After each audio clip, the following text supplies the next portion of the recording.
इस दुनिया को यह बताने की जरूरत है कि बेटा अगर दीपक है तो बेटी बाती है, बेटा अगर सूरज है तो बेटियां उसमें आशा की किरणें लाती है। ममता मातृत्व का तो कभी पत्नी का प्यार और कभी वन की बहनें कलाई पर राखी सजाती है। जब कोई छोड़ देते हैं बेटा साथ अपने माँ बाप का तो मुश्किल में बेटियां ही काम आती है। तो आइए हमारे इसी प्रयास को प्रारंभ करते हुए आप सभी के समक्ष एक एकांकी प्रस्तुत करने जा रहे हैं हमारे विद्यालय के वर्ग 10 के छात्र छात्राएं, जिसका शीर्षक है बेटी।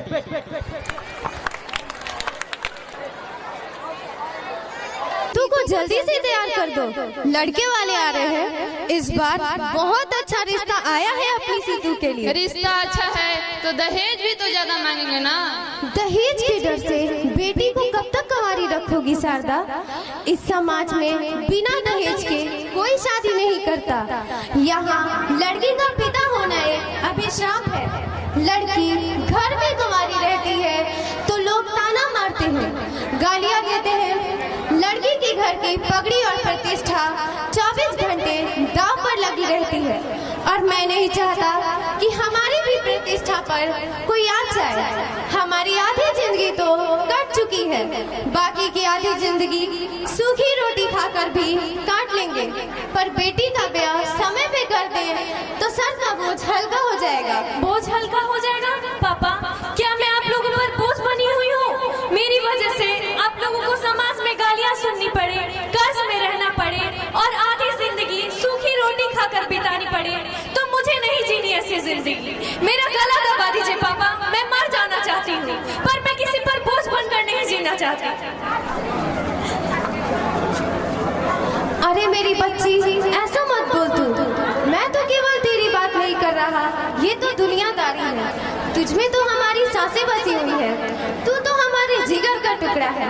अब जा जल्दी से तैयार हो, वो लोग आते ही होंगे। शारदा, ले जाओ हमारी लाडो को। जी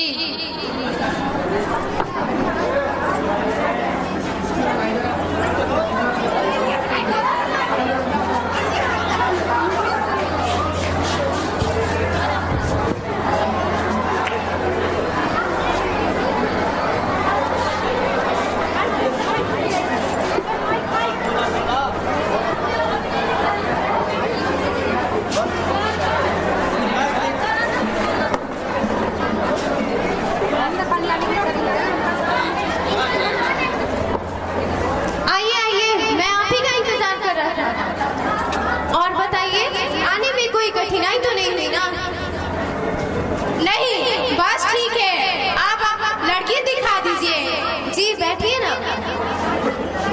शारदा, ओ शारदा, जल्दी से ले आओ हमारी सीतू को।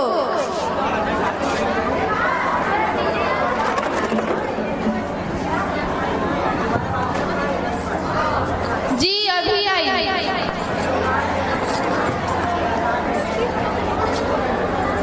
बेटी तुम सबको प्रणाम कर लो।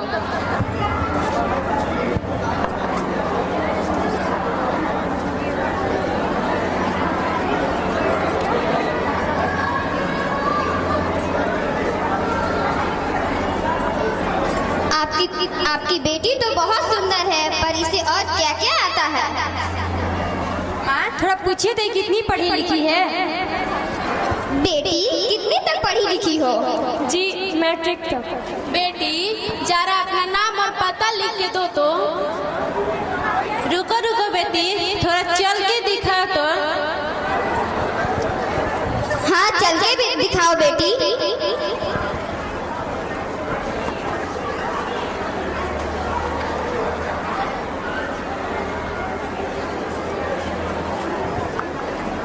देखिए भाई साहब, आपकी बेटी तो बहुत सुंदर है, पर लेकिन बहुत सारी कमियां भी हैं। लेकिन आप चिंता ना करें, हम सब इसे सिखा देंगे। तो क्या लड़की आप लोगों को पसंद है? जी लड़की तो पसंद है, अब थोड़ी लेन देन की बात की जाए तो ना बात आगे बढ़ेगी भाई साहब। जी कहिए ना, आपकी क्या मांग है? देखिए भाई साहब, हम लोग रईस आदमी है, हर जगह अपना मुंह नहीं खोलते। ये है पढ़ लीजिए।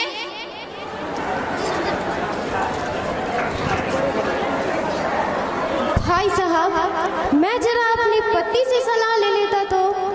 जी, आपकी मर्जी। शारदा, जरा इधर आना।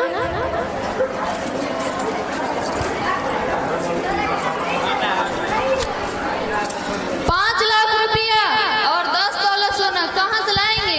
अगर हम अपनी सारी जमा पूंजी भी लगा दे तो भी नहीं होगा इतने पैसे। कहाँ से लाएंगे हम इतने पैसा? शारदा, मैंने सोच लिया है, मैं अपना गांव वाला जमीन बेच दूंगा। हे भगवान, गाँव वाले तो खाने के लिए अनाज कहाँ से आएगा? मेहनत मजदूरी करके हम किसी तरह अपना पेट पाल लेंगे शारदा।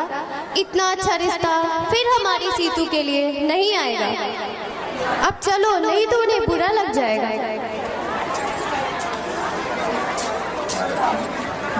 हो गई बात आपकी। देखिए भाई साहब, डिमांड लिस्ट में एक चीज छूट गई है। मेरे बेटे के लिए एक फटफटिया चाहिए। जी, हम हर संभव प्रयास करेंगे कि आपकी सारी डिमांड पूरी हो। चलिए, ये तो बहुत अच्छी बात है। आप बताइए, हम लोग बारात लेकर कब आए? जी, मैं पंडित जी से दिन तय करवा के आपको खबर भिजवा दूंगा। चलिए, तो हमें जाने के लिए इजाजत दीजिए। जी।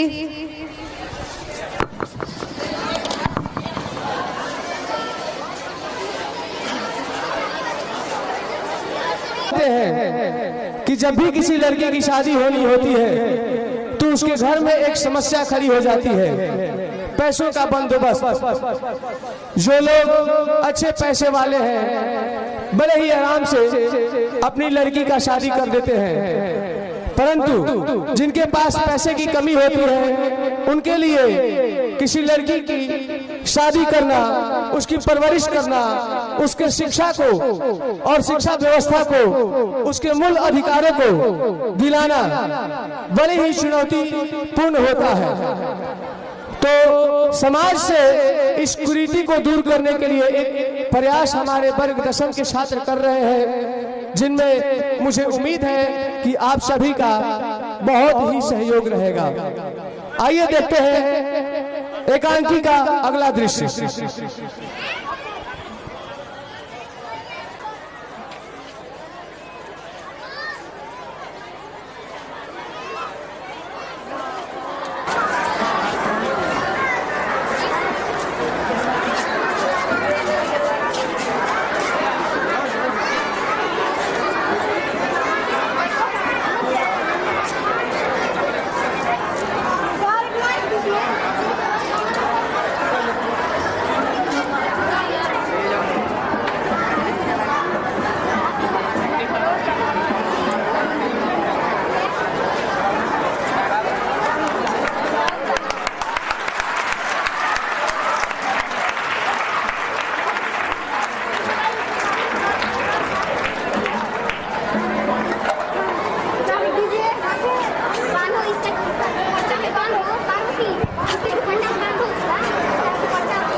मिलन है जुदाई।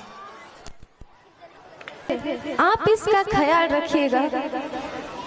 जी पिताजी, मैं सीतू का बहुत अच्छे से ख्याल रखूंगा। तो भाई साहब, तो हमें इजाजत दीजिए जाने के लिए। भाई साहब, मेरी बेटी को अपनी बेटी की तरह ही समझिएगा। हाँ भाई साहब, सबकी बेटी बेटी ही होती है। अब हमें जाने के लिए इजाजत दीजिए।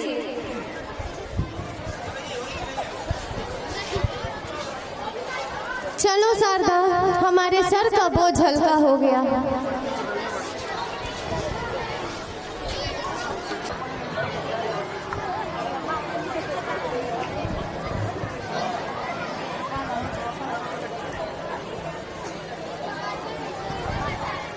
क्या बात है बहू, तुम्हारी तबीयत तो ठीक है ना?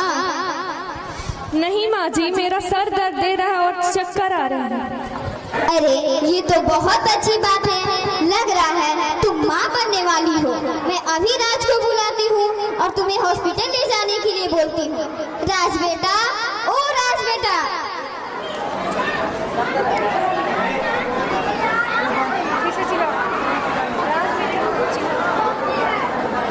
राज बेटा, ओ राज बेटा। जी माँ। बेटा, तुम बहू को हॉस्पिटल लेके जाओ और इसका ठीक से जांच करवा के लाना। और हाँ देखो बहू, तुम बेटे को ही जन्म देना, क्योंकि मुझे हर हाल में पोता ही चाहिए। जी माँ, अब हम लोग जा रहे हैं। चलो सीतू। बिरजू, ओ बिरजू। बिरजू, ओ बिरजू। जी मालकिन, कहिए क्या बात है? देखो, मोहल्ले की सभी यहाँ बोल देना मैं दादी बनने वाली हूँ, और शाम में गीत गाने के लिए भी बोल देना। और हाँ, बाजार से मिठाई भी लेते आना, क्योंकि सबका मुंह भी तो मीठा कराना है। मालकिन, थोड़ा धीरे बोलिए, नहीं तो आपका सांस फूलने लगेगा। और मैं भी तो इंसान हूँ ना, एक बार में एक ही काम कर सकता हूँ। अरे जाओ ना जल्दी। कितना अच्छा लगेगा, मेरा पोता मेरे साथ होगा, मेरा पोता मेरे साथ खेलेगा। मोहल्ले की सारी औरतें मुझे देख के जलेंगी और मैं अपने पोते को सीने से लगाकर घूमूंगी।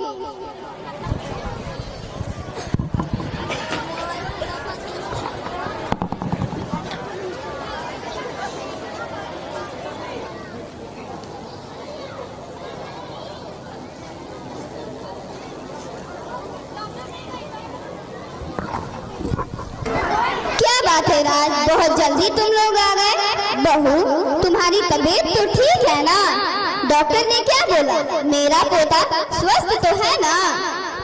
माँ, वो डॉक्टर कह रही थी कि इसके पेट में लड़का नहीं लड़की है। क्या?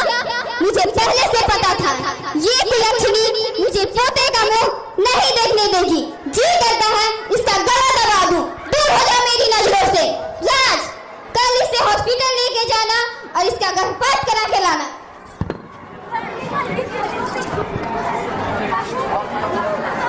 सीतू, तुम माँ की बातों का बुरा मत मानना।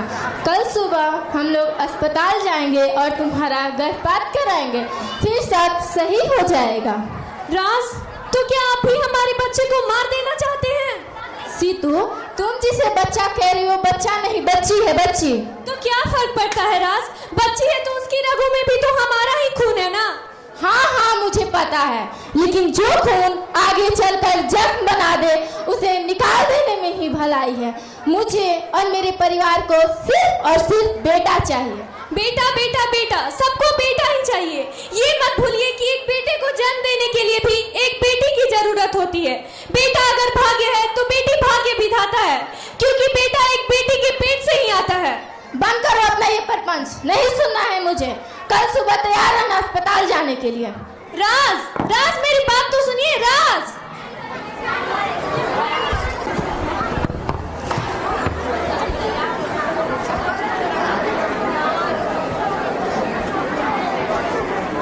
अभी तक आपने देखा कि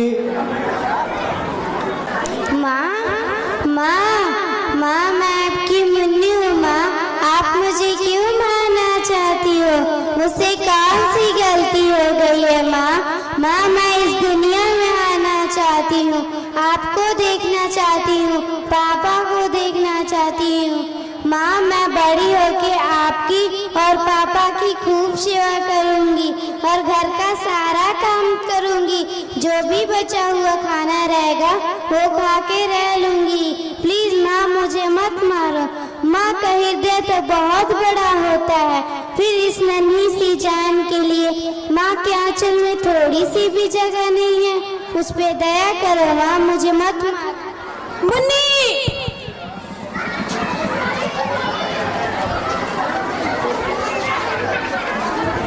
क्या हुआ सीतू? तुम अभी तक तैयार नहीं हुई? अस्पताल के लिए देरी हो रहा है। रात में मुझे अजीब अजीब से सपने आ रहे थे। पता नहीं क्यों मुझे लगता है कि मुझे इस बच्चे को जन्म देना चाहिए। ओहो सीतू, कितनी बार बोलूं, मुझे और मेरे परिवार को सिर्फ और सिर्फ बेटा चाहिए, समझी? राज, मैंने सुना है कि गर्भपात कराना एक कानूनन अपराध है। कहीं पुलिस केस हो गया तो? तुम उसकी चिंता मत करो, अस्पताल में सब पहले से ही सेट रहता है। डॉक्टर, पुलिस सब मिले रहते हैं, सब सही से हो जाएगा, बस तुम चलो।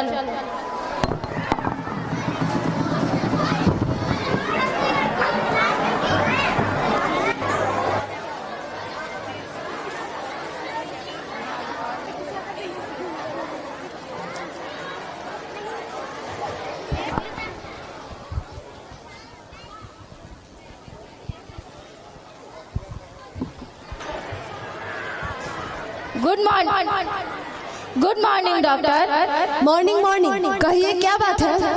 ये मेरी पत्नी है और इसका गर्भपात कराना है।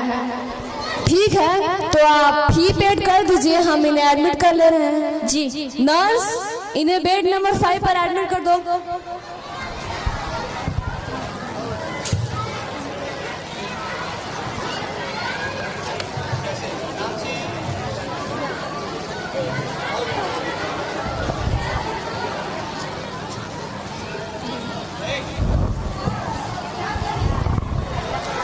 रीटा, पता नहीं मेरा मन नहीं कर रहा है कि मैं इस औरत का गर्भपात करूं। मुझे अंदर से बहुत घबराहट हो रही है। लेकिन डॉक्टर, इसका गर्भपात तो करना ही पड़ेगा क्योंकि इसका फी तो पेड हो चुका है।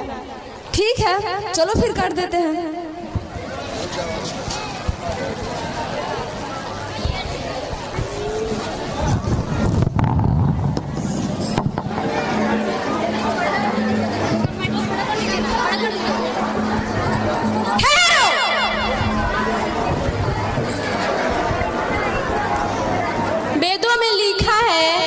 स्मृति के अनुसार भ्रूण हत्या एक ज्ञानी और पवित्र व्यक्ति के हत्या के समान है।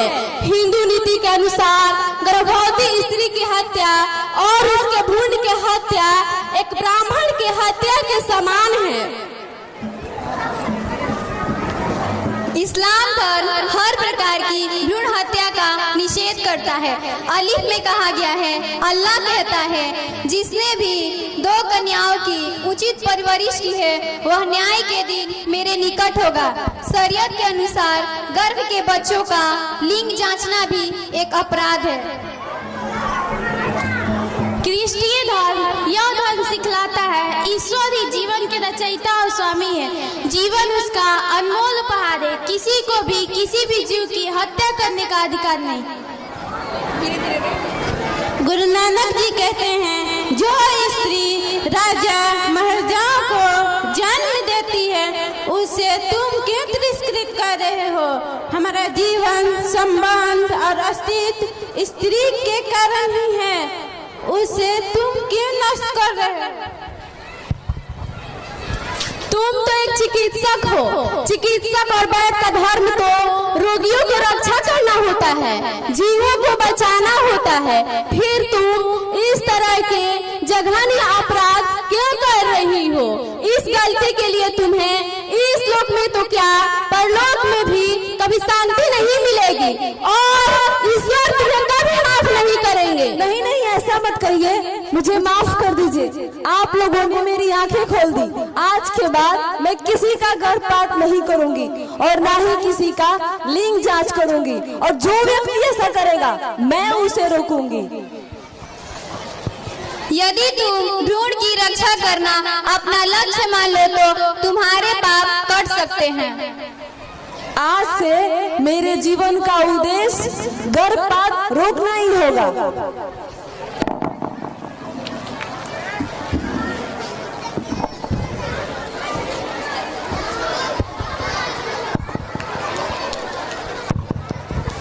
नर्स, इनके पति को ऑफिस में बुलाना।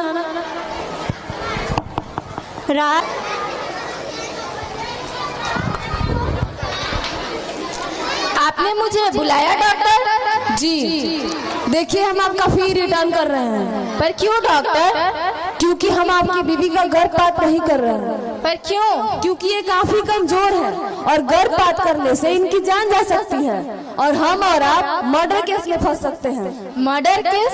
नहीं नहीं डॉक्टर, मर्डर केस में फंसकर मुझे अपना लाइफ बर्बाद नहीं करना। रहने दीजिए, नहीं करवाना है कोई गर्भपात। Very good. नर्स, इनकी बीवी को लेकर आओ।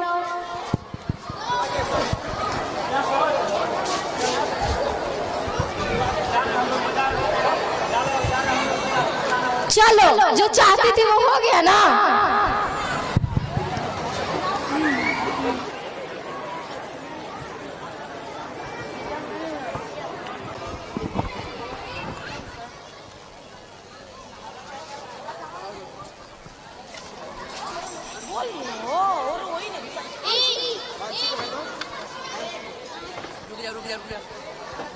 न्यूज़पेपर तो लिए ही नहीं, ऐसे घूम रहे हैं। पढ़ती रहना और उसको फेंक देना।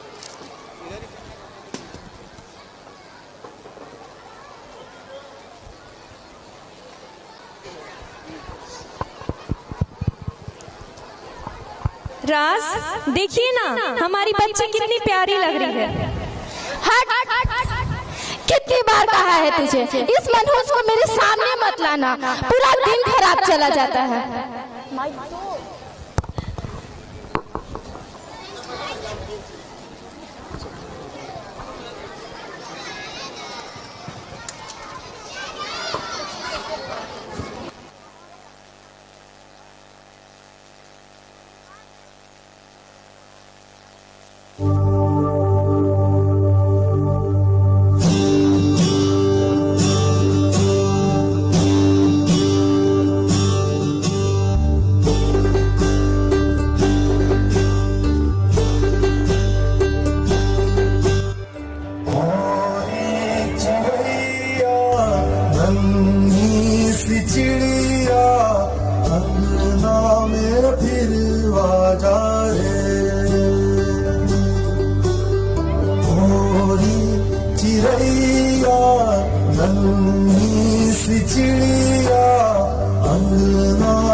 Sonar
आँख सतरंगी बुनूं तेरे काजल में मैं काली रहना भरूं तेरी मेहंदी में मैं कच्ची धूप बनूं तेरे नैनों सजा दूं नया सपना थोड़ी चिड़ैया मेरी चिड़ैया अंगना में फिर राजा रे थोड़ी चिड़ैया रंगी सी चिड़िया अंगना में फिर राजा रे अंधियारा है घना और लहू से सना किरणों के तिनके अंबर से झुमके अंगना में फिर राजा रे